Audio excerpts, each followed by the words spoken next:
ಸಮುವೇಲನ ಮೊದಲನೇ ಗ್ರಂಥ ಅಧ್ಯಾಯ 18. ದಾವೀದನ ಮತ್ತು ಸೌಲನ ಸಂಭಾಷಣೆ ಮುಗಿಯಿತು. ಇದಾದ ಕೂಡಲೇ ಯೋನಾತನು ಹಾಗೂ ದಾವೀದನು ಪ್ರಾಣ ಗೆಳೆಯರಾದರು.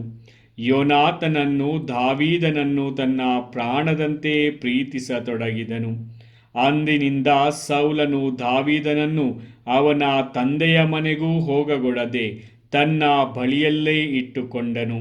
ಯೋನಾತನನ್ನು ದಾವೀದನನ್ನು ತನ್ನ ಪ್ರಾಣ ಸ್ನೇಹಿತನನ್ನಾಗಿ ಪ್ರೀತಿಸುತ್ತಿದ್ದುದರಿಂದ ಅವನೊಂದಿಗೆ ಒಂದು ಒಪ್ಪಂದವನ್ನು ಮಾಡಿಕೊಂಡನು. ಇದಲ್ಲದೆ ತನ್ನ ಮೈಮೇಲಿದ್ದ ನಿಲುವಂಗಿಯನ್ನು, ಯುದ್ಧ ವಸ್ತ್ರಗಳನ್ನು ಹಾಗೂ ಕತ್ತಿ, ಬಿಲ್ಲು, ನಡುಕಟ್ಟುಗಳನ್ನು ತೆಗೆದು ದಾವೀದನಿಗೆ ಕೊಟ್ಟನು. ದಾವೀದನಾದರೂ ಸೌಲನು ಎಲ್ಲಿಗೆ ಕಳುಹಿಸಿದರೂ ಅಲ್ಲಿಗೆ ಹೋಗಿ ಎಲ್ಲವನ್ನೂ ವಿವೇಕದಿಂದ ಮಾಡಿ ಯಶಸ್ಸು ಪಡೆಯುತ್ತಿದ್ದನು. ಆದುದರಿಂದ ಸೌಲನು ಅವನನ್ನು ಸೇನಾಧಿಪತಿಯನ್ನಾಗಿ ನೇಮಿಸಿದನು. ಇದರಿಂದ ಎಲ್ಲ ಅಧಿಕಾರಿಗಳಿಗೂ ಜನಸಾಮಾನ್ಯರಿಗೂ ಸಂತೋಷವಾಯಿತು.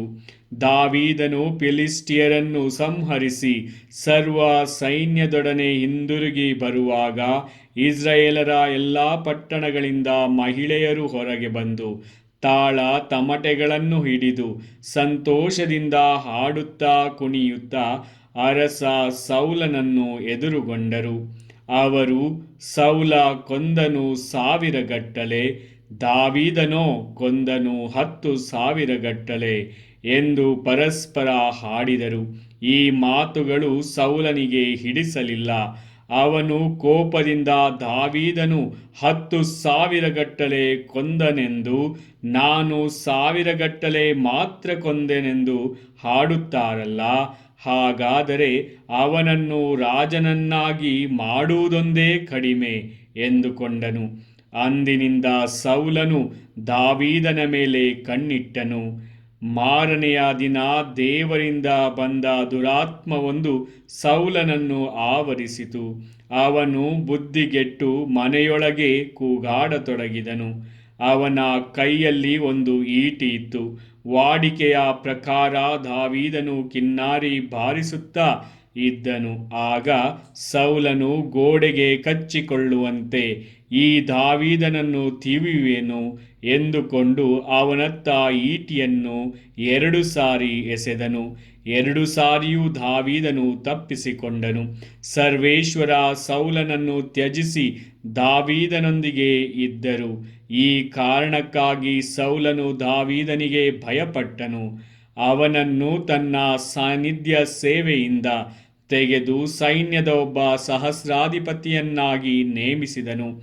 ದಾವೀದನು ದಳಪತಿಯಾಗಿ ಯುದ್ಧಕ್ಕೆ ಹೋಗುತ್ತಾ ಬರುತ್ತಾ ಇದ್ದನು. ಸರ್ವೇಶ್ವರ ಅವನೊಂದಿಗೆ ಇದ್ದುದರಿಂದ ಅವನು ಎಲ್ಲ ಕಾರ್ಯಗಳಲ್ಲಿ ವಿವೇಕದಿಂದ ವರ್ತಿಸಿ ಜಯಶಾಲಿಯಾಗುತ್ತಿದ್ದನು. ಇದರಿಂದಾಗಿ ಸೌಲನಿಗೆ ಮತ್ತಷ್ಟು ಹೆದರಿಕೆಯುಂಟಾಯಿತು.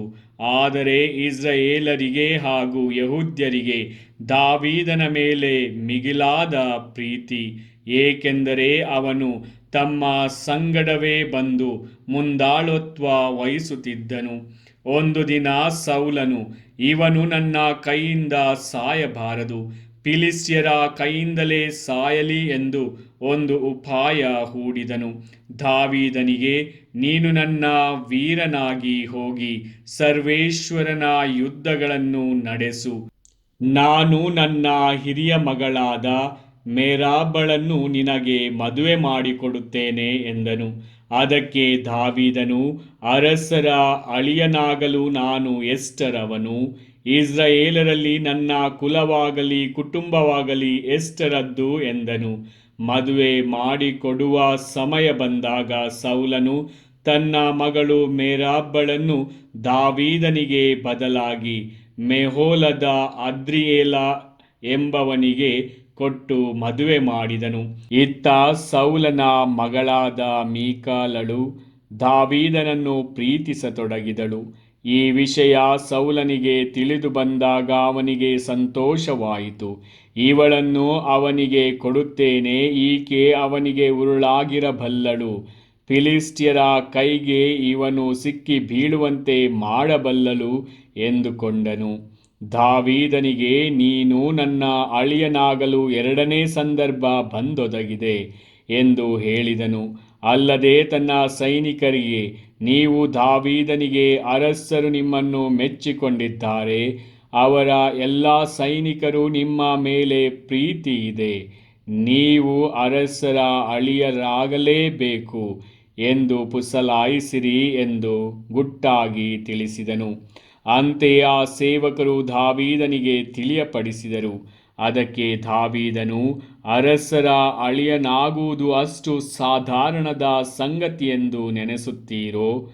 ನಾನೊಬ್ಬ ಬಡವ ದೀನದಲಿತ ಎಂದು ಬಿಟ್ಟನು. ದಾವೀದನ ಪ್ರತಿಕ್ರಿಯೆಯನ್ನು ಸೇವಕರು ಸೌಲನಿಗೆ ತಿಳಿಸಿದರು. ಆಗ ಅವನು, ನೀವು ಹೋಗಿ ದಾವೀದನಿಗೆ, ಅರಸರು ಯಾವ ದಕ್ಷಿಣೆಯನ್ನು ಬಯಸುವುದಿಲ್ಲ, ಆದರೆ ಅವರ ಶತ್ರುಗಳಿಗೆ ಮುಯಿ ತೀರಿಸುವವನಲ್ಲಿ 100 ಮಂದಿಯ ಮುಂದೊಗಲನ್ನು ತಂದುಕೊಟ್ಟರೆ ಸಾಕೆನ್ನುತ್ತಾರೆ ಎಂದು ತಿಳಿಸಿರಿ ಎಂದು ಆಜ್ಞಾಪಿಸಿದನು. ದಾವೀದನನ್ನು ಫಿಲಿಸ್ಟಿಯರ ಕೈಯಿಂದಲೇ ಕೊಲ್ಲಿಸಬೇಕೆಂದು ಅವನ ಉದ್ದೇಶವಾಗಿತ್ತು. ಸೇವಕರು ದಾವೀದನಿಗೆ ಹಾಗೆಯೇ ತಿಳಿಸಿದಾಗ ಅರಸನ ಅಳಿಯನಾಗಲು ಅವನು ಸಮ್ಮತಿಸಿದನು. ನೇಮಕವಾದ ದಿನಗಳು ಮುಗಿಯುವ ಮೊದಲೇ ತನ್ನ ಸೈನಿಕರೊಡನೆ ಹೊರಟು ಫಿಲಿಸ್ಟಿಯರ ದೇಶಕ್ಕೆ ಹೋಗಿ ಅಲ್ಲಿನ 200 ಮಂದಿಯನ್ನು ಕೊಂದು ಮುಂದೊಗಲುಗಳನ್ನು ತಂದು ಅರಸನ ಅಳಿಯನಾಗಲು ಬೇಕಾಗಿದ್ದ ಲೆಕ್ಕಾಚಾರವನ್ನು ಪೂರ್ತಿಯಾಗಿ ಒಪ್ಪಿಸಿದನು. ಆಗ ಸೌಲನು ತನ್ನ ಮಗಳು ಮಿಕಾಳನ್ನು ದಾವೀದನಿಗೆ ಮದುವೆ ಮಾಡಿ ಕೊಟ್ಟನು. ಸರ್ವೇಶ್ವರ ದಾವೀದನೊಂದಿಗಿದ್ದಾರೆಂದು ಸೌಲನಿಗೆ ಮನದಟ್ಟಾಯಿತು. ತನ್ನ ಮಗಳು ಅವನನ್ನು ಬಹಳವಾಗಿ ಪ್ರೀತಿಸುತ್ತಾಳೆಂದೂ ಸಹ ಗೊತ್ತಾಯಿತು. ಈ ಕಾರಣ ಅವನ ಭಯ ಮತ್ತಷ್ಟು ಅಧಿಕವಾಯಿತು. ದಾವೀದನನ್ನು ತನ್ನ ಜೀವಮಾನ ಪರ್ಯಂತ ವೈರಿಯೆಂದು ಭಾವಿಸತೊಡಗಿದನು. ಫಿಲಿಸ್ಟಿಯರ ರಾಜರು ಯುದ್ಧಕ್ಕೆ ಬಂದಾಗಲೆಲ್ಲ ಸೌಲನ ಸೇನಾಪತಿಗಳಲ್ಲಿ ದಾವೀದನೇ ಅತ್ಯಂತ ಜಯಶೀಲನಾಗಿ ಹಿಂದಿರುಗುತ್ತಿದ್ದನು. ಈ ಕಾರಣ ಅವನ ಹೆಸರು ಸುಪ್ರಸಿದ್ಧವಾಯಿತು. ಪ್ರಭುವಿನ ವಾಕ್ಯ.